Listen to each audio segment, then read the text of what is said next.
y'all. It's your girl Roxie with Roxie Says, and we're going to talk about it. Today, we are reviewing Traitors US Season 3, Episode 7, and what happened in this episode was bound to happen. So let's get right into it. But before we do, please do not forget to hit like, comment, and subscribe. Make sure that you hit the notification bell so that you are made aware every time I post a new video. I just want to say thank you to all of you. Some of you already know, some of you might not know, but this is my very first time watching and reviewing Traitors, and you all have been amazing in the comments, filling me in, liking, subscribing. So I just want to say thank you so much because I really appreciate it. You have no idea. So let's get started with this episode, all right? So we pick up right where we left off, of course, with the Traitors having their very awkward turret meeting, and they're all stumped on who they should pick for Red Rum. So Carolyn, she volunteers that she has a shield from the previous challenge, but B-Rob, he doesn't want to say who won the shield in his group because at this point he doesn't trust his fellow traitors. Then this man says, I want to go for Derek. I said, listen, B-Rob, what's not clicking for you? He's like, well, he came for me tonight with everything that he had. B-Rob, you're not even being low or slick with it at this point. Every single time, and I said this in the last review, every single time someone calls him out, he makes sure that they are red-rummed or banished. At this point, you are making it way too obvious, and it's going to come back to bite you in your ass, all right? So Danielle feels like red-rumming Derek will come back on her since he told her that he didn't have a shield. And I had to agree with B-Rob on this when he said, what are you talking about? He doesn't even know that you're a traitor. He has no idea you're a traitor. Yeah, that, and Derek doesn't even suspect you, Danielle. If Derek gets red-rummed, the very first person that he's going to blame is B-Rob, not you. He's already said that, okay? Danielle, she just be saying stuff at this point. So B-Rob suggests Sam because he doesn't talk enough. And I laughed at this because, like I said before, I forget that Sam is even on this show half of the time. But Carolyn says that that would be pointless, and I agree with that as well. Child, then we see B-Rob. He brings up his buddy Dylan. And the ladies are like, no, not baby Dylan, okay? Dylan is off limits. He is off the table because he believes in us. He believes that we are faithfuls, and he loves you, B-Rob. How can you suggest Dylan? Then they mention Sierra. But why waste a red rum on Sierra when she barely makes it through any round table anyway? She's really not a threat either. But these traitors just can't seem to agree, all right? So now it's breakfast time, and everyone is eating and speculating like usual. And Chriselle, she had me cracking up when she was like, y'all would know the second that I was a traitor because, baby, if I was a traitor, Tom would be packing his bags. I said, I know, that's right. She cannot stand Tom. So all of the traitors are in their confessional, and they're talking about how hard the last turret meeting was because they can't agree on anything and they don't trust each other. Most people at the table, they're worried about Derek. And I'm like, okay, y'all are worried about Derek. Why though? Think about why you're worried about Derek. It's because he called out B-Rob at the last round table, yes? No? Child, y'all are so close. Y'all are so close. You almost there, faithfuls. You almost there. So Gabby starts talking, and she's saying that she thought that Ivar would be sent home, not realizing that Ivar was sitting at the table. And he's like, well, hey, I'm right here. Good thing you wasn't talking shit about me. And she's like, oh my gosh, I didn't even know you were at the table. So now it's down to B-Rob, Derek, and Dylan. And the person to go home, the person who was red-rummed, is none other than Derek. So Danielle and Carolyn, y'all caved again? Really? All right. So, of course, they take us back to the turret, and Danielle is begging B-Rob not to red rum him. And B-Rob is like, come on, Danielle. He came for me. At least let me get my revenge. B-Rob, this game is about strategy, not revenge. It's not about revenge. And he says, you know, if you give me Derek, that would be a symbol of us starting over and us working together. No, it's not. No, it's not. But Danielle, she apologizes to everyone. They shake on it. And of course, Derek knew that he was going to go home after he called out B-Rob at that round table. And he says, look, if I was in that position, I would have done the same thing as well. So Danielle is at the breakfast table, boo-hoo, crying like, oh no, not my baby. Not Derek. Derek is my baby, saying how hard this is for her. But Danielle, you could have easily talked B-Rob out of that. I believe so. I think that both Danielle and Carolyn could have shown B-Rob how it's actually in his worst interest to red rum Derek, but I guess not. So child, back at the breakfast table, Boston Rob says exactly what Derek said he would say. He's like, someone is trying to frame me. Someone is trying to set me up. What a perfect way to do it, by red rumming Derek. And we finally see Tom clock in for work. Tom clocked in for work and he starts putting two and two together. He's like, you know what? The three people who have threatened B-Rob have ended up red rummed. I said, okay, Tommy boy, let's go. See, this is something that you can actually bring to the round table with facts, okay? Not that BS that you did at the last round table with Dolores where they had to shut you up and was like, okay, let's talk about more serious things, because you didn't even have a reasonable explanation. But with this time, oh, you on fire, right? So Alan comes in and he tells them that for this challenge, they must pair up, but be sure to choose your partners very wisely because your relationships will be tested and your lives are on the line. So after Alan leaves, Dylan tells B-Rob that he's got some tea that Derek gave him right before he left, but he's going to wait to tell him when they're no longer at the breakfast table with everyone else, all right? So after breakfast, the ladies are talking about Danielle crying over Derek as if Derek was her long-lost man child, and I found that funny that Sierra said that because soon we're going to see her act like someone else is her man. Okay, we're going to get to it. And they don't understand why she's acting like he literally died. Danielle, you crying is going to get you caught up.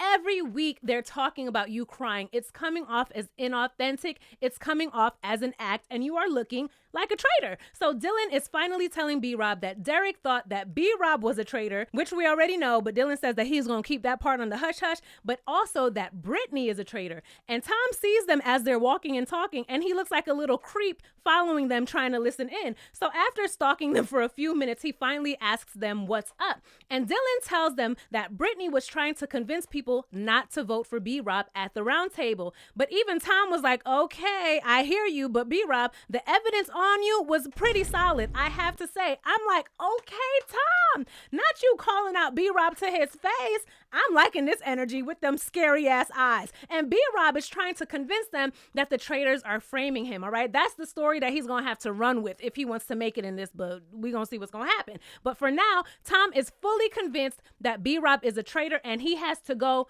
tonight. He even goes to Dylan and says, look, you need to open up your eyes and pay attention. It is clear that he is a traitor. And I'm like, Dylan, I called you observant multiple times in previous reviews, okay? I really liked how you were playing the game. I even felt bad for you when they ate you up at that first round table, okay? But right now, I'm gonna need you to pull your head out of your ass when it comes to B-Rob. You don't owe him a damn thing. The evidence is right there and you are ignoring it on purpose. Meanwhile, people are trying to pick their partners for the upcoming challenge, and we see Brittany go to Danielle, and Danielle actually agrees to be her partner with the hopes that this can help them mend their relationship. So child, it is now challenge time, and Alan shows up looking fabulous as ever. The pairs will go head to head to win $27,000 and to save themselves. 3 pairs can win, and 3 pairs are at risk for red rum tonight. Alan selects the pairs that are going to go head to head. We have Sam and Ivar, they're going against Tom and Dylan. Sierra and Rob, they're going against Dolores and Chriselle.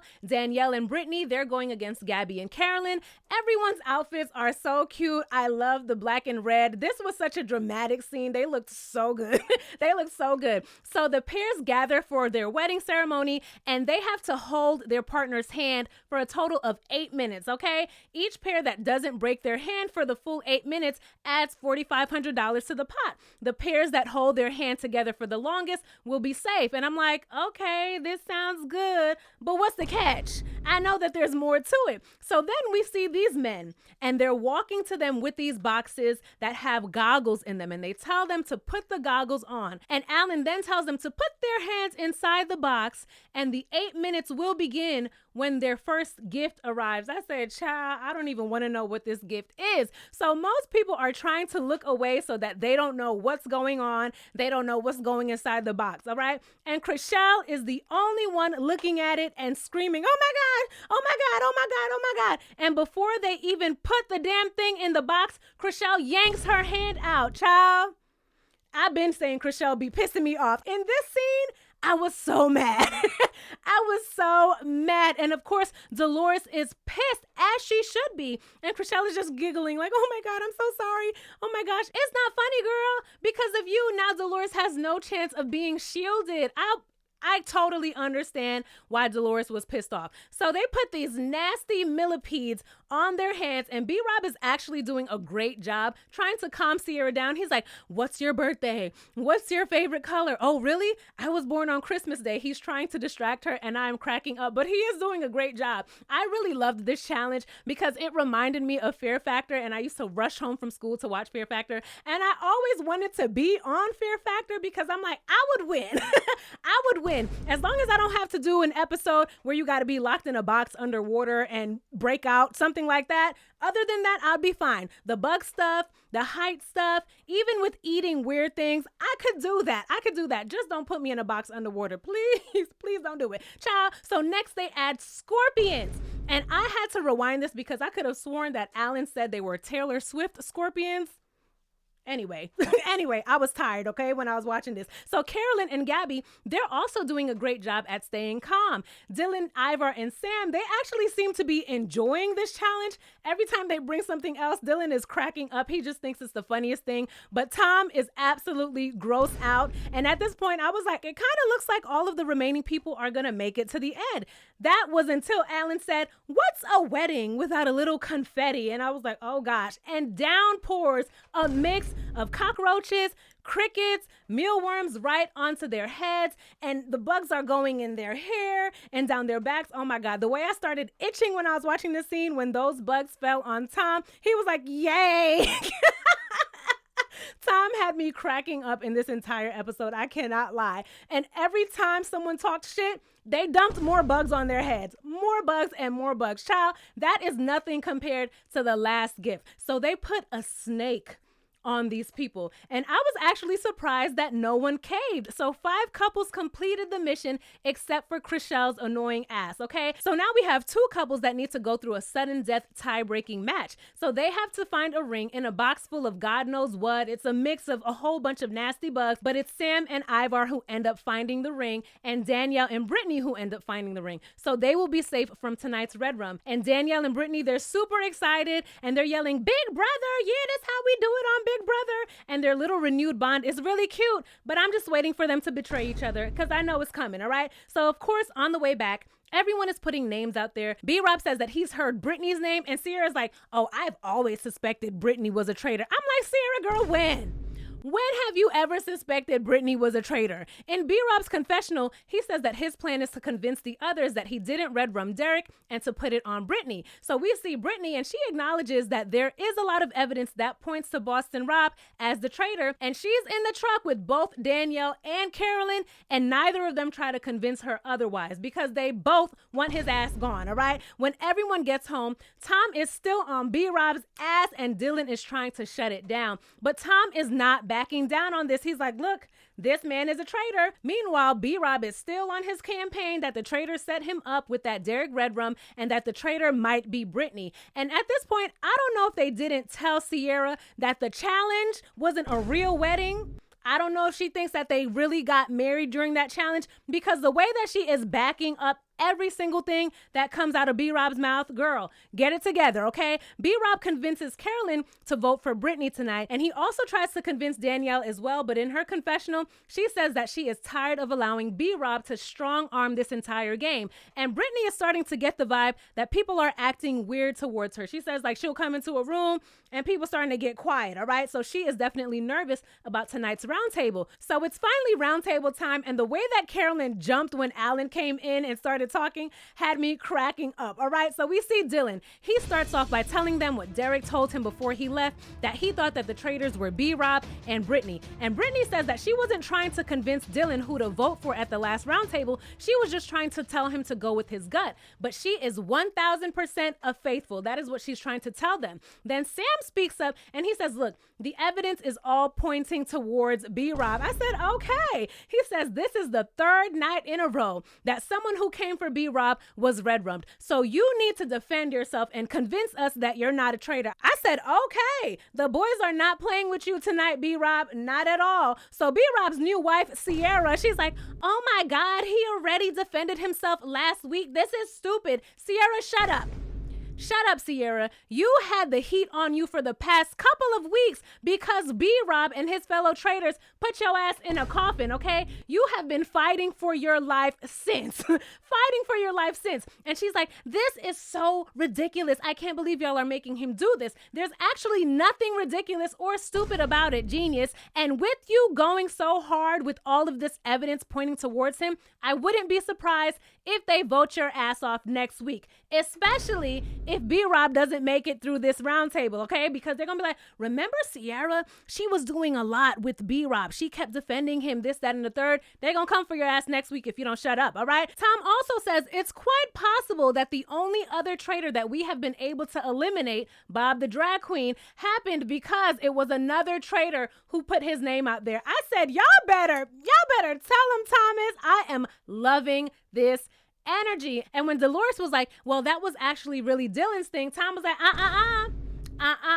it was B-Rob's thing. B-Rob is the one who brought it home. Yeah, Dylan might have proposed it, but B-Rob is the one who made it happen. And I said facts, okay? So B-Rob says that he thinks that out of the big three, Derek and Wes believed that since they were both faithfuls, he must have been the traitor. And that's the only reason why they went after him. But he's always been a faithful, okay? And again, he says me red rumming Derek only raises the suspicion on me. Why would I do that? It doesn't make any sense. Then he flips it to the people who were on his team and knew that he had a shield, and he says that those people should be the main suspects, not him. But out of that group, there's one person who would play the game so dirty and who would pull a move and try to frame me, and that person is Brittany. And of course, Brittany is like, excuse me? What are you talking about? But of course, she tries to defend herself. And Brittany says, we're going to be having this same exact conversation next week. And Tom jumps in and he's like, yeah, and y'all are still going to be wondering if the traitor is Boston Rob. I said, I know that's right, Tom, but he is 100% right. Every single week, someone suspects Boston Rob, and he always slips through the cracks. So at this point, Dylan is torn because he sees that it's looking really bad for B-Rob. And we already know that both Danielle and Carolyn want B-Rob gone, but if they vote for him and there aren't enough votes and B-Rob stays in this castle, they are in for another awkward-ass turret meeting, especially after they just agreed to work together and they shook hands on it. And he will definitely come after them, all right? And I'm like, can y'all please just vote based on facts and evidence just this once, not on emotions, facts and evidence, please. Please. So it is voting time, and Tom votes for B-Rob, obviously. Chriselle votes for Tom because she doesn't like him. She pretty much threw her vote away because she's too afraid to vote for Boston Rob. That's just my opinion. Very annoying as usual. And of course, she's apologizing for her vote. Brittany votes for Rob, not because he came for her, but because the evidence says she should do so. Sierra voted for Brittany, of course, to protect her man, her new husband, Boston Rob. Dylan votes for Gabby, and everyone was like, What was that about? But he does this because he absolutely refuses to acknowledge the evidence. And honestly, Dylan, you lost me with that one, throwing your vote away because you refuse to look at the evidence because you feel indebted to B-Rob, not feeling it at all. I'm starting not to like you, Dylan. I really am. You are letting your emotions get in the way for someone who actually brought your name up in the turret for Red Rum. Of course, you're not privy to that information, but I am annoyed at how you're just ignoring what's right in front of you. And I'm like, look, if B-Rob doesn't go home tonight, these people, these faithfuls are complete idiots. Of course, except for Tom, because he's calling it, and I can't even believe that I'm saying this, all right? But Carolyn, she votes for B-Rob, and I said, yes, let's go. B-Rob votes for Brittany, and he says that it's because she's the only one capable of pulling a move like that. I'm like, B-Rob, no, she's not. No, she's not. What are you even talking about? So now it's down to the vote that can possibly banish B-Rob from the game. And it's on Danielle. And I said, look, Danielle, do not piss me off. I promise. If you vote for B-Rob, I will fly to Scotland and redo your braids for you. I promise. Please make the right decision. And she voted for B-Rob. And I said, yes, it's a celebration. It's a celebration. And child, Dylan looked like he wanted to drop to his knees and cry. which is why I couldn't wait. I couldn't wait for B-Rob to get to that circle of truth. I know Bob the drag queen is watching this episode happy as hell, all right? So B-Rob, he gets up there and he says, look, I had a great time with you guys. It's been fun, but he has been and will always be a traitor. And of course, they're all screaming. Dylan is absolutely shocked, but he later does say that even though B-Rob was a traitor, he still considered him to be a close ally, and he feels like he was protecting him. Let me tell you a secret, Dylan. No, he wasn't. He was just using you, okay? But of course, Tom, he gets up. He's like, what's up? What's up? I told y'all he was a traitor. Y'all better thank Tom for real, honestly. So in his confessional, B-Rob is like, hey, I played the game to the best of my ability. And I'm like, actually, you played horribly, but all right. He does say that Carolyn was scared of him, but he had every intention to go all the way to the end with her. But he says, as far as Danielle goes, she is a bad traitor. She is a bad game player. And I said, well, it takes one to know one, because your gameplay was absolutely horrible. Absolutely horrible. And that's why you're sitting in that confessional right now, okay? I mean, Danielle is horrible, though. He's not wrong, but you're horrible, too. So Alan tells them that things will go a bit differently tonight. The 6 players who didn't get shielded during today's challenge will go to the castle's church. That's Dylan, Tom, Chriselle, Dolores, Gabby, and Carolyn. They have to go to the church aisle to find out their fate, because tonight the traitors will commit their red rum face to face. And I said, what? Not face to face. Y'all getting out of hand, okay? So now everyone is praising Tom, and he's happy that he's finally getting some respect from this group. And Sierra's like, oh, so that's why he red-rummed Derek, so that he could claim that it was a setup. And I'm like, duh, Sierra, yeah, is it coming to you now? Are you getting it? Child. So Danielle and Brittany, they're holding hands and they're dancing because they're so excited. And I'm like, okay, whatever. We'll see what happens with that. But those lucky 6 people who are up for Red Rum go to get ready for that altar meeting at midnight. Baby, when Danielle and Carolyn get to the turret and they take their hoods off, the first thing they said was, girl. Both of them, they're like, oh my gosh, girl. It was such a funny moment. And they do agree that they couldn't defend B-Rob, even if they wanted to. They just couldn't do it. Danielle tells Carolyn that she's got her back, but Carolyn is like, yeah, you have my back after Brittany, right? And Carolyn is like, no, girl, I'm telling you, I have your back. But she still sees that Carolyn doesn't trust her. And I don't blame Carolyn one bit. But Danielle does tell her that she owes her one and she's going to make it up to her. Carolyn is no dummy. Carolyn is no dummy. And she says that she's just going to take this day by day. I have a feeling that to prove herself to Carolyn, Danielle is going to have to red rum Brittany. I think that's what's going to happen. Of course, I can be completely wrong, but that's just my guess, all right? So, child, now it is time for the face-to-face red rum. And the shortlisted people walk up to the creepiest altar that I have ever seen. There's a coffin at the altar. Just, no, ma'am, just creepy. And they confess their sins or whatever, child. And then they turn around to see if the traitor is there to greet them with their death. And that is where the episode ends. Tell me all of your thoughts and your predictions about this episode. It was really good. Are you happy that B-Rob is gone? Do you think that he deserved to be banished? I definitely do. He was playing an absolutely wild and reckless game. It was only a matter of time, all right? Thanks so much for chilling with me. Make sure that you hit like, comment, and subscribe. Hit the notification bell because we have Love is Blind coming up and a bunch of other shows, and I'm really excited to get more reviews out to you guys. Thank you so much if you made it this far, and I cannot wait to see you in my next video. Bye! Roxiie says we're gonna talk.